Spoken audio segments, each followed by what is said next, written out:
But this is more going to be concentrating on rhythm, which I think is one of the most important things with this music especially, but also in my opinion in all music. The rhythm is what makes people want to sort of get up and dance to a tune or feel a tune.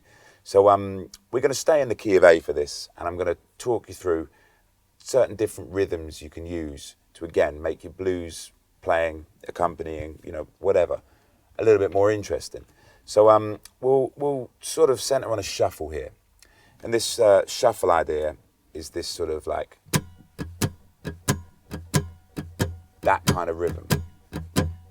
Again, you'll have heard it in many, many blues tunes. And there's many different varieties of it. You'll hear people talk about a Texas shuffle, a Chicago shuffle, all these different things are straight up just, you know, ordinary shuffle. People will say all these different things and you'll hear the different inflections. But this is just a little way of playing the shuffle. Now, again, if you've been playing the blues for a little while or even just had an introduction to it, you'll know this sound and you'll also probably know this technique, which is this way of playing the blues in A. This is a very standard riff. And then obviously it transfers to the 4 chord. Of course you have the variation on it. Another variation.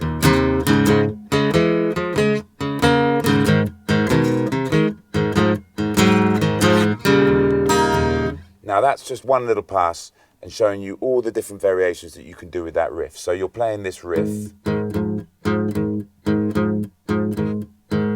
Now the rhythm is very important in this.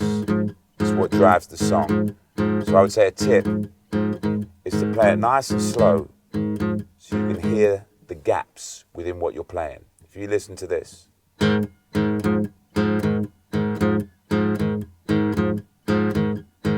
There's these minute gaps in between that really make that rhythm what it is. So a lot of people, you know, once they get a technique, like to try and play it as fast as they can. I don't think that's a good idea. I was once told by a guitar teacher many years ago, he said, if you can play it slow, you can play it fast. And I always wondered what that meant until I actually did it, and we would practice very slow. And once I tried to speed it up, it was really easy. Once I'd learned things fast, I'd realized I'd skated over key bits of technique just in order to play it. And if ever I needed to play that song slightly slower and groovier, it wasn't sounding right because I didn't have that basic technique there to play the song slowly. So just run you through the variations in this shuffle in A. So we have the standard, little variation, third variation, which is all I'm doing there is, again, like we talked about in the first lesson, this sort of like where the blues is kept, this little minor third to major third shift. And